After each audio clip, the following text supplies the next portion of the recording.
My name is Abraham Joseph Amandi from Sanga local government, the southern part of Kaduna state. I'm an Inzo man by tribe, as I've earlier said, from Sanga local government, from a particular zone where we have different ethnics. Uh, the southern part of Kaduna state has about 50 uh, ethnic groups cut across 8 local governments. But the southern part of Kaduna state has a total of 11 local government. But precisely the zone I am coming from, which is the southern senatorial zone, has about 8 local governments.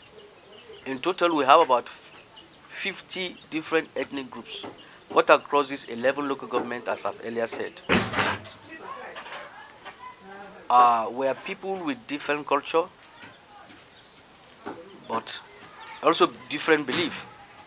Because we have both Muslims and Christians. Even though this particular zone I've just mentioned is predominantly occupied by Christians, we are easy going people, even though we have different tribes, but we believe in each other. There is love among these tribes that I've just mentioned. We have different political belief and almost the same culture, because the culture only differs in one thing or the other, but we almost carry out the same thing in terms of our pattern of marriage, pattern of our food, our common belief. We don't have issue among ourselves. There is no challenge that has to do with boundary, no tribal, no showing of any tribal differences. A Boju man always see a Nizo man as his brother. A Nizo man always see a Jaba man as his brother. A Jaba man always see a Kuru man, or see a Boju man, or see an Ikulu man as his brother.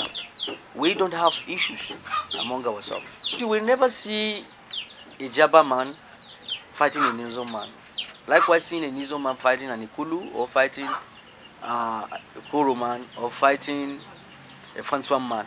It's very difficult. We don't have issues among ourselves.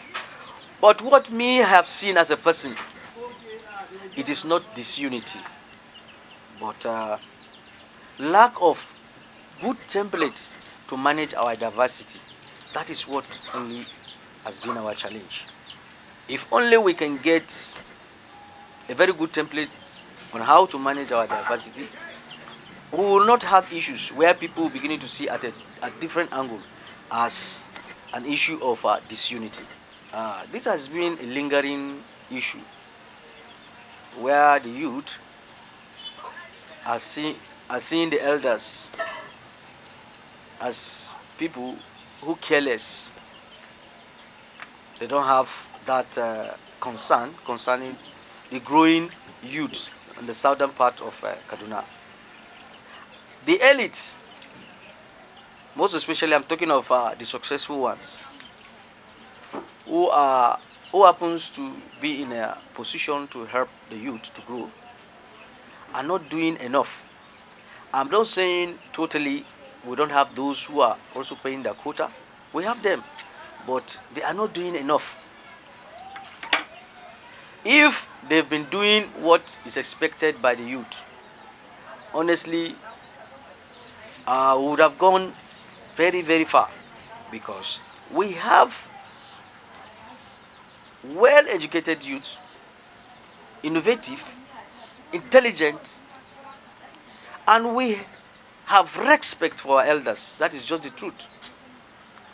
But you lost the respect from the youth when you are not doing what you are supposed to do to them. So that challenge has been there, that the elders are saying that the youth are not respecting them. And the youth are coming out to say they've not done enough for them to deserve the respect they needed from them, even though that does not warrant the youth to disrespect them. But before you can command some respect from the people you see as people that needs to be submissive to you, except if you have done what you are supposed to do to them. We've not gotten enough. That is why the youth are clamoring, and that is why also the elders are saying that the youth are not respecting them. Actually, the way out to this particular challenge is mentorship. The elders who happen to find themselves in position where they can help the youth to grow, where they can mentor them, that disrespect they are calling, if we had that mentorship today, I don't think they would have anything they call the so-called disrespect. If only they will go back to their drawing board, come up with template on how to mentor youth, how to also allow them to also have the opportunity they had the privilege to have. Southern Kaduna is very, very rich in culture, rich in mineral resources, also rich in tourism. We have tourist centers like the Nok, where the ancient city of Nok, where the Nok terracotta head was found by an archaeologist called Bernard Fag, far back 1950s. That place is still a place to go and see. It's a beautiful tourist center which has been left behind, left abandoned by the state government, abandoned by the elite who have not seen reasons to invest, and also abandoned by the federal government for not see reason to make it a tourist center. We have also a tourist center in Koguru, that's the Kaura local government. We also have tourist center in Kauru local government. Very beautiful places that the government can make it tourist center where a lot of revenues can be generated. A lot of job opportunities can be created. Like that of the mineral resources. Kaduna State has over 16 mineral resources, and about 13 to 14, which new ones were also discovered recently, about 13 to 14 has also been discovered. Like the recent ones we have the nickel, which was found in Donguma, in Jama local government, and also rhodium. Today, in the global market, nickel is going for about 25,000 US dollars per ton, and rhodium is going for about 24,000 US dollars per ton. And those things are in commercial quantities, and they are not yet, mining has not started. And so far, from the research, the nickel we have in Southern Kaduna is so far the best globally, with 96% purity and just 3 meters below the earth's surface. Exploring those mineral resources, we actually create a lot of activities and creating job opportunity and as well revenue for the state and for the federation. I would like to say this. You can never run away from your home. Your home remains your home. Whether you like to identify with your home or you don't like, you still remain from there. I'm calling our fellow brothers and sisters who are outside to always see the Southern Kaduna as their home. And nobody, no stranger will come and develop their home except them. We are the only people that can develop our zone. It is when we develop, others from outside will see reason to come and invest. Nobody will come and seek his or our money on a desert.